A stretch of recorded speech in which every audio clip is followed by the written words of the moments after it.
সুপ্রিয় দর্শক, আসসালামু আলাইকুম। আপনাদের সবাইকে স্বাগত জানাচ্ছি এখনকার আলোচনায়। আপনাদের সঙ্গে আছি আমি সিরাজুল ইসলাম। দর্শক, খুবই গুরুত্বপূর্ণ খবর হচ্ছে, ব্রেকিং নিউজ। ইসরায়েল সিরিয়ার একটি সামরিক বিমান ঘাঁটিতে হামলা চালিয়েছে, যে বিমান ঘাঁটি পুনর্নির্মাণের কাজ করছিল তুরস্ক। এবং সবচেয়ে ভয়ঙ্কর ব্যাপার হচ্ছে, বা কারোর কাছে হয়তো মজাদার খবর হিসেবে গণ্য হবে, যখন তুরস্কের একটি প্রতিনিধি দল ওই বিমান ঘাঁটিটি পরিদর্শন করে, তার ঠিক কিছুক্ষণ পরেই ইসরায়েল সেখানে বিমান হামলা চালায়।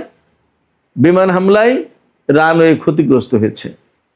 প্রশ্ন হচ্ছে, সিরিয়া একটি স্বাধীন সার্বভৌম দেশ, সেই দেশে তুরস্ক একটি বিমান ঘাঁটি পুনর্নির্মাণের কাজ করছে, ইসরায়েল সেখানে হামলা চালিয়েছে। এক দফা নয়, 8 দফা হামলা চালিয়েছে। তাহলে বছরের পর বছর ধরে ইসরায়েলের সাথে তুরস্ক এত সম্পর্ক রাখলো, এখনও তুরস্কের টার্মিনাল ব্যবহার করে আজারবাইজান থেকে ইসরায়েলে তেল যায়। তাহলে এই সম্পর্কের কি মানে হলো? এদিকে পাকিস্তান, তুরস্ক এবং সৌদি আরবের মধ্যে যে মক্কা চুক্তি হয়েছে, সেই চুক্তির পর ইসরায়েল কি আসলে উদ্বিগ্ন হয়ে পড়েছে? যদি উদ্বিগ্ন হয়ে পড়ে, তাহলে সেই উদ্বেগের বহিঃপ্রকাশে কি এই বিমান ঘাঁটিতে হামলা? এখন তুরস্ক কি করবে? তুরস্ক কি ইসরায়েলকে জবাব দেবে, নাকি সিরিয়া আরো বেশি নতজানু হবে ইসরায়েলের দিকে? সিরিয়া যাবে কোথায়? সিরিয়া তো তুরস্কেরও বন্ধু, ইসরায়েলেরও বন্ধু। সিরিয়া বলতে এখনকার যে সিরিয়ার সরকার, তাহলে সে যাবে কোথায়? এখানে এই হামলার নিন্দা জানিয়েছে ইরান, এই হামলায় উদ্বেগ প্রকাশ করেছে আমেরিকা, নিন্দা জানিয়েছে তুরস্ক, নিন্দা জানিয়েছে সিরিয়া। চূড়ান্ত বিচারে গিয়ে প্রশ্ন থাকছে, সিরিয়াকে কেন্দ্র করে তুরস্ক এবং ইসরায়েলের মধ্যে বড় কোনো সংঘাত তৈরি হবে কিনা, এবং তার জন্য তুরস্ক আসলেই প্রস্তুত কিনা। এদিকে ইরান প্রসঙ্গে যে কথা বলবো তা হচ্ছে এই, যে ইরানের জাতীয় সংসদের স্পিকার এবং প্রধান আলোচক বাকের কলিবফ, তিনি বলেছেন, ইরানের সর্বোচ্চ নেতা আয়াতুল্লাহ আলী খামেনিকে যারা হত্যা করেছে, ইরানের এত এত শিশু যারা হত্যা করেছে এবং এত বেসামরিক মানুষ যারা হত্যা করেছে, তাদের কাউকেই বিনা প্রতিশোধে পার পেতে দেয়া হবে না। তার মানে ইরান আমেরিকা এবং ইসরায়েলের বিরুদ্ধে প্রতিশোধ নেবে, আজ হোক আর কাল হোক। সুপ্রিয় দর্শক, এই সব বিষয় নিয়েই আমরা আজকে ভিডিওতে বিস্তারিত কথা বলবো। আশা করি আলোচনা আপনাদের ভালো লাগবে এবং শেষ পর্যন্ত আপনারা সঙ্গেই থাকবেন। প্রথমেই ইসরায়েল, তুরস্ক এবং সিরিয়া প্রসঙ্গে আলোচনাটা শেষ করি, কারণ আজকের মূল আলোচনা এটা। আমি মনে করি এটা ব্রেকিং নিউজ, এবং এখানে অতীত, বর্তমান এবং সম্ভাব্য ভবিষ্যৎ, এ সমস্ত সব কিছু নিয়েই আমি আলোচনা করার চেষ্টা করব। আলোচনাটা শুরু করি এখান থেকে।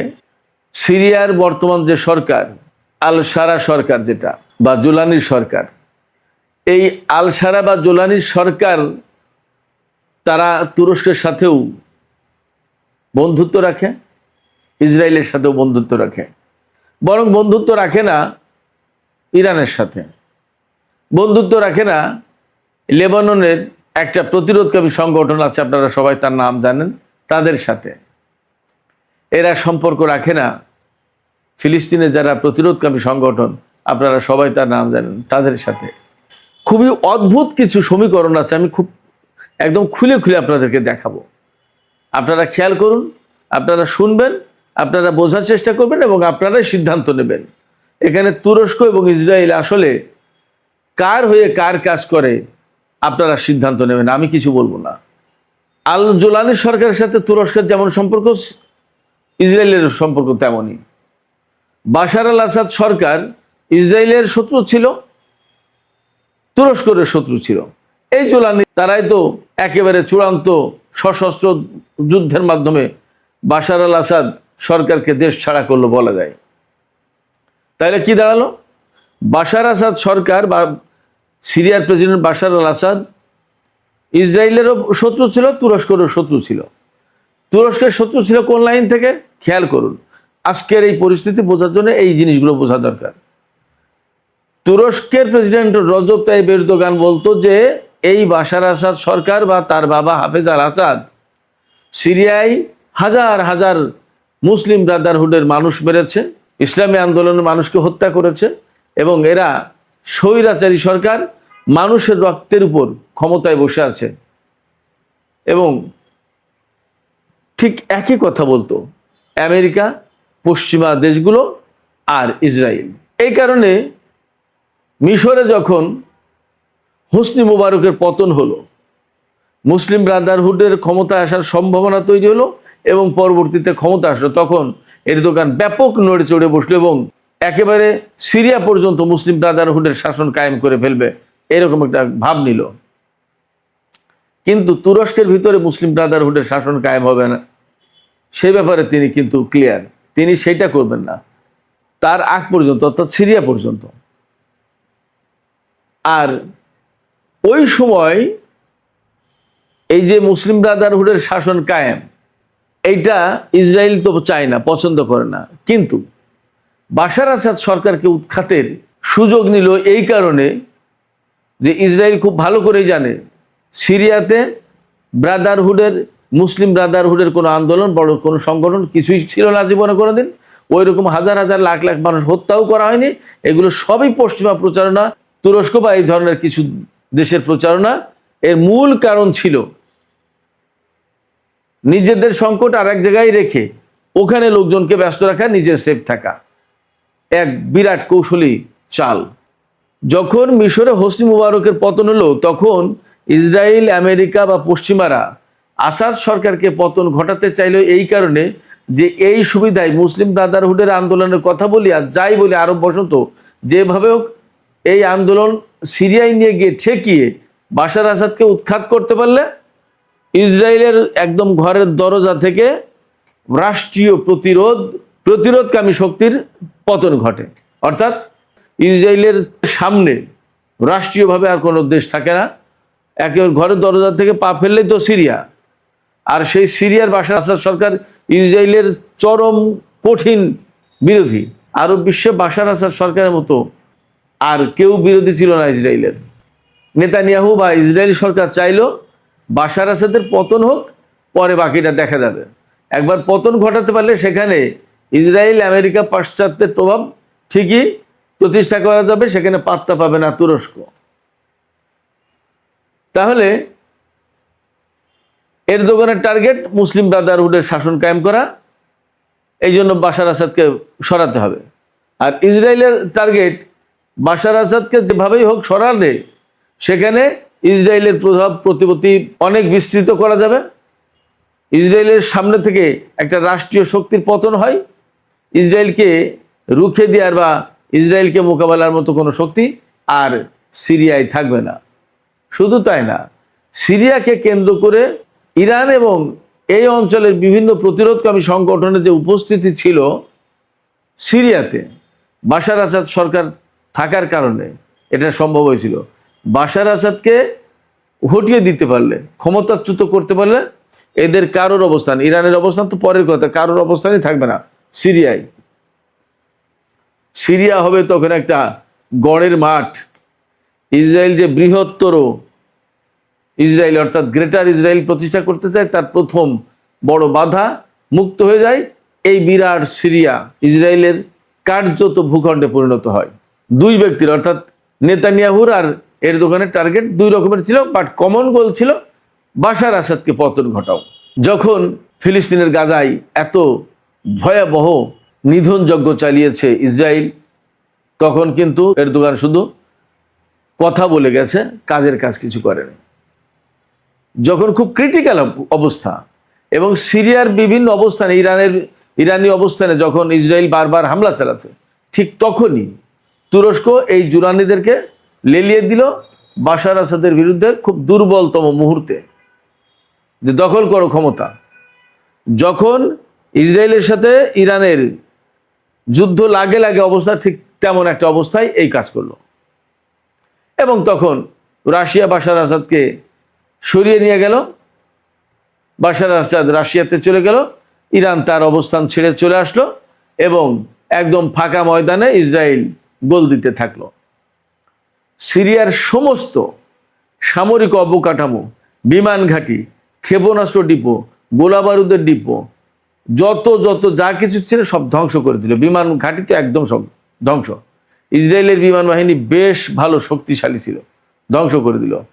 তারপরে তাদের ট্যাঙ্ক বাহিনী ব্যাপক শক্তিশালী, একদম সব ধ্বংস করে দিয়েছে।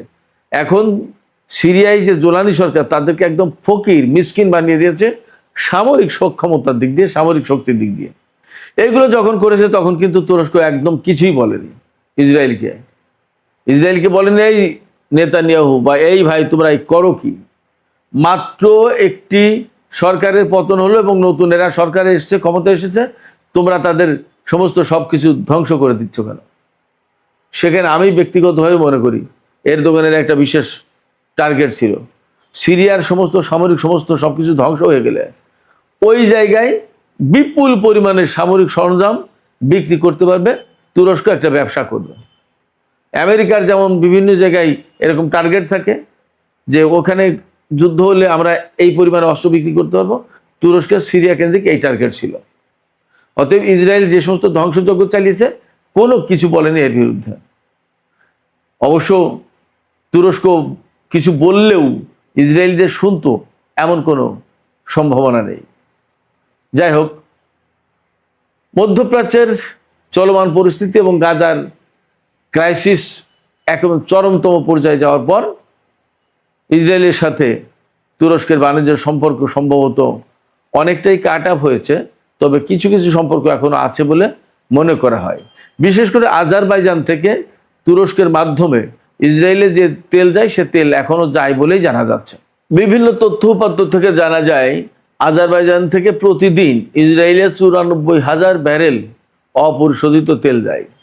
2024 সালের পর অর্থাৎ 25 সালে ইসরায়েলের যে পরিমাণে তেল গেছে সেটা আগের বছরের চেয়ে 31% বেশি এবং 2022 সালের পর এটা ছিল সর্বোচ্চ। এছাড়া ইসরায়েল এবং তুরস্কের মধ্যে যে পরিমাণে বাণিজ্য ছিল, বছরে প্রায় $700 কোটি বাণিজ্য ছিল। বিপুল পরিমাণে জিনিস তুরস্ক থেকে ইসরায়েলে যেত, আবার ইসরায়েল থেকে তুরস্কে আসতো। অবশ্যই তুরস্ক ইসরায়েলে বেশি পাঠাতো আর ইসরায়েল থেকে কম নিত। 2023 সালের হিসাব অনুযায়ী তুরস্ক থেকে ইসরায়েলে $530 কোটি পণ্য গেছে।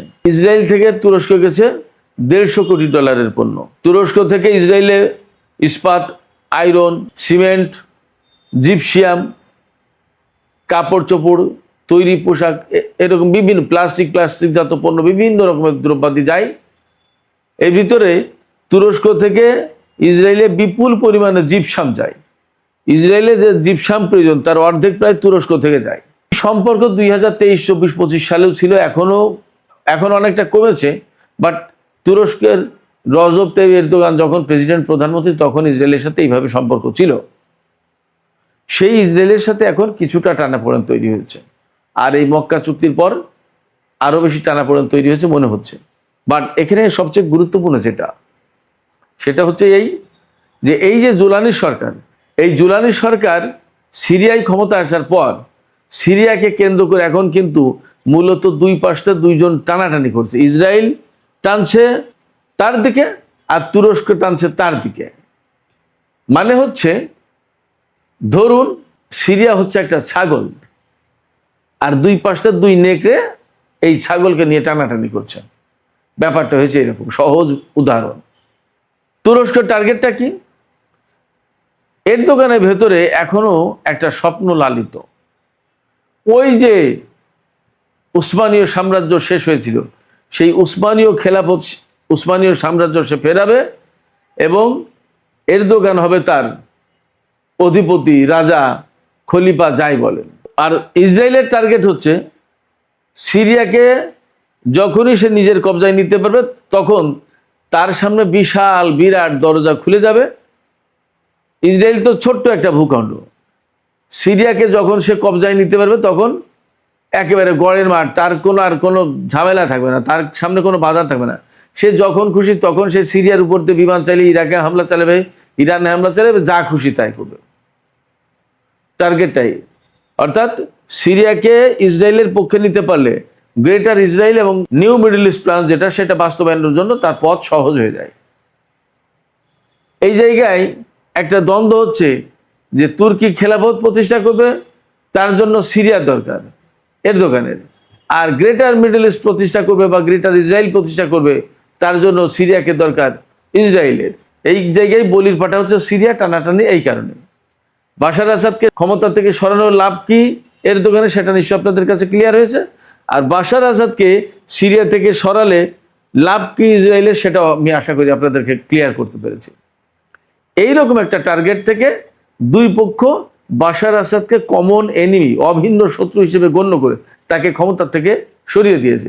দিলে এখন তারা এই সিরিয়ায় প্রভাব প্রতিপত্তি বিস্তারের চেষ্টা করছে, যে এখানে আমি থাকবো, এরদোগান ভাবছে আমি থাকবো, আরও পাশে নেতানিয়াহু ভাবছে যে আমি থাকবো। এই দুইজনের দ্বন্দ্ব, এই দ্বন্দ্বকে কেন্দ্র করে সংকট বেশ ঘনীভূত হতে পারে এবং ইসরায়েল তুরস্ককে তোয়াক্কাই করবে না, তুরস্ককে তোয়াক্কাই করবে না এবং করেননি। আজকেই তো যখন তুরস্কের প্রতিনিধি দল ওই বিমান ঘাঁটি পরিদর্শন করেছে, জাস্ট তার কিছুক্ষণ পরেই সেখানে হামলা চালিয়েছে। এবং চমৎকার তথ্য হচ্ছে যে এই হামলা যখন চালিয়েছে সেখানে তুরস্কের সামরিক বাহিনীর কিছু গাড়ি ছিল, সেখানে ওই অবস্থায় হামলা করছে। ইসরায়েল তুরস্ককে গোনার ভিতরেই ধরবে না, আমি আপনাদেরকে এইটুকু বলি। হয়তো কেউ কেউ ভিন্নভাবে দেখতে পারেন আমার এই বক্তব্য, কিন্তু বাস্তবতা এটাই। সেক্ষেত্রে এই তুরস্ক পাকিস্তান এবং সৌদি আরবের সাথে জোট করেছে এবং আরো দেশকে কাছে টানতে চায়। হয়তো আলটিমেটলি সেই জোট এক সময় যদি টার্গেটে পৌঁছাতে পারে, তাহলে ইসরায়েল বিরোধী একটা জোট হলেও হতে পারে। পাকিস্তান কিন্তু সেই মনোভাব নিয়েই আছে। সৌদি আরব কি করবে সেটা প্রশ্ন, দেখা যাক পরিস্থিতি কি দাঁড়ায়। যদি এটা ইসরায়েল বিরোধী জোট হয়, তাহলে ইরান প্রকাশ্যে হোক অপ্রকাশ্যে হোক এই জোটে থাকবে। দেখা যাক কোন কৌশলে তারা কোথায় হাঁটে। তবে এটা ঠিক যে সিরিয়ায় বাশার আসাদ সরকার যদি এখন থাকতো, তাহলে এই পরিস্থিতি এতটা মারাত্মক হতে পারতো না।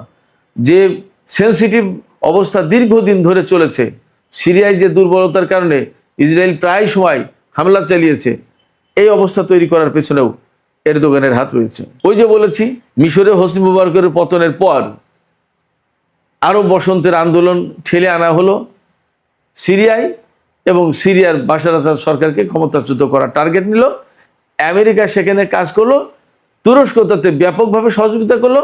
তুরস্ক সেখানে চাইলো হায়াতে তাহরির আর শাম, আজকে যে জুলানির গোষ্ঠীর গ্রুপ যারা, তারা ক্ষমতায় আসুক, আর ইসরায়েল চেয়েছিল দায়েশকে ক্ষমতায় আনতে। সেখানে নানান কাহিনী ঘটেছে, আপনারা সবাই কম বেশি জানেন। তারপরে তো আজকের এই পরিস্থিতি। এখন সিরিয়া নিয়ে যা ঘটছে, আমার কাছে মনে হয় সিরিয়াটা হবে তুরস্ক এবং ইসরায়েলের রাজনৈতিক এবং হয়তোবা ক্ষেত্র বিশেষে সামরিক প্রতিদ্বন্দ্বিতার ব্যাটেলফিল্ড, আর সিরিয়ার সাধারণ জনগণ হয়তোবা তার বলির পাঠা হবে। আমরা অপেক্ষা করি আসলে মক্কা চুক্তি, পাকিস্তান, তুরস্ক, সৌদি আরবের চুক্তি কিভাবে কতদূর কি হয় আমরা দেখি। সিরিয়ায় যে হামলাটা হয়েছে সেটা তুরস্কের অবস্থানেই হামলা কার্যত। আমরা দেখতে থাকবো যে তুরস্ক আসলে এর বিরুদ্ধে কতদূর কি করে, তার থেকে বোঝা যাবে যে আসলে তারা কতদূর কি করতে চায় বা কি করতে পারবে। সুপ্রিয় দর্শক, এবার ইরানের জাতীয় সংসদের স্পিকার বাকের কলিবাফের একটি বক্তব্য, সেই বক্তব্যটা দিয়ে মূলত আজকের আলোচনা আমি শেষ করতে চাই। বাকের কলিবাফ বলেছেন যে ইরানের সর্বোচ্চ নেতা আয়াতুল্লাহ আলী খামেনিকে যে হত্যা করা হয়েছে, শহীদ করা হয়েছে, শুধু তাই না, মিনাব স্কুলে 170 জনের বেশি শিশু এবং কয়েকজন টিচার, তাদেরকে হত্যা করা হয়েছে, আমেরিকা এবং ইসরায়েল করেছে। এবং ইরানের ভেতরে আরো বহু সংখ্যক কয়েক হাজার বেসামরিক নাগরিককে হত্যা করা হয়েছে। এর কোনো হত্যা, এদের কারোর রক্ত বিনা শাস্তিতে বৃথা যেতে দেওয়া হবে না, অর্থাৎ বিনা প্রতিশোধে এদের রক্ত মুছে যাবে না। বাকের কলিবাফ পরিষ্কার করে বলেছেন, যারা এই হত্যার সাথে জড়িত, যারা এই হত্যার পরিকল্পনা করেছে, যারা এই হত্যার নির্দেশ দিয়েছে, তাদের প্রত্যেকের বিরুদ্ধে প্রতিশোধ নেওয়া হবে। এই প্রতিশোধ নেওয়ার ঘোষণা কিন্তু বেশ বড় ব্যাপার এবং ইরানের এখন বলা যায় যে একেবারে সর্বোচ্চ পর্যায় থেকে ইরানের সর্বোচ্চ নেতা, প্রেসিডেন্ট এবং সংসদের স্পিকার, এই তিন ব্যক্তি খুব গুরুত্বপূর্ণ ইরান এই দেশের জন্য, রাষ্ট্র হিসেবে, রাষ্ট্রের প্রশাসনিক কাঠামোর জন্য। সেই জায়গায় একটি সাংবিধানিক উচ্চ পর্যায় থেকে বাকের কলিবফ এই কথা বলছেন, এই অঙ্গীকার ব্যক্ত করছেন যে যারা এই হত্যা ঘটিয়েছে, যারা এর নির্দেশ দিয়েছে এবং যারা বাস্তবায়ন করেছে, যারা পরিকল্পনা করেছে, তারা কেউ বিনা বিচারে বা বিনা শাস্তিতে পার পাবে না, এদের বিরুদ্ধে প্রতিশোধ নেওয়া হবে। দেখা যাক, আমরা দেখতে থাকি কি হয়। তবে মধ্যপ্রাচ্যের পরিস্থিতি যে ধারণা করা হচ্ছিল আমেরিকা এবং ইরানের যুদ্ধ থামলে হয়তোবা অনেকটা সুস্থির হতো, স্থিতিশীল হতো, ব্যাপারটা মনে হয় সেই রকম হবে না। হ্যাঁ, ব্যাপারটা অনেকটা সেই রকম হতে পারে যদি কিনা এই যে মক্কা চুক্তি হয়েছে, এই চুক্তি যদি সৎ নিয়তে সবাই এক জায়গায় সত্যিকার অর্থে ঐক্য গড়ার চেষ্টা করে এবং মধ্যপ্রাচ্য অঞ্চলের সমস্ত মুসলিম দেশ যদি এই চুক্তির আওতায় আসে, তাহলে ইসরায়েল মধ্যপ্রাচ্যে অবশ্যই অনেক কিছু করতে সাহস বোধ করবে না। কিন্তু সেটা কি পারবে? সেই ঐক্যবদ্ধ কি হতে পারবে? সংযুক্ত আরব আমিরাত, বাহরাইন, কুয়েত, তারা কি এতে আসবে? সৌদি আরবের ভূমিকা কি হবে? পাকিস্তান, তুরস্ক যদি চায়ও, সৌদি আরব কি চাইবে? এইগুলো হলো অনেক বড় বড় প্রশ্ন। এই প্রশ্নের জবাব যতদিন পরিষ্কার না হবে ততদিন আমরা আসলে বলতে পারবো না যে বড় কিছু হতে যাচ্ছে এই মক্কা চুক্তির কারণে। সুপ্রিয় দর্শক, এখনকার আলোচনা এখানে শেষ করতে চাইছি।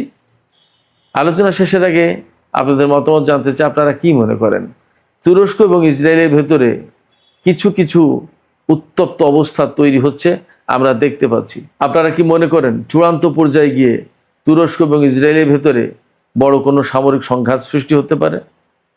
আপনাদের মতামত জানিয়ে কমেন্টে লিখতে পারেন। আর ভিডিও ভালো লাগলে লাইক, কমেন্ট, শেয়ার করবেন এবং চ্যানেলটি সাবস্ক্রাইব করে সাথেই থাকবেন।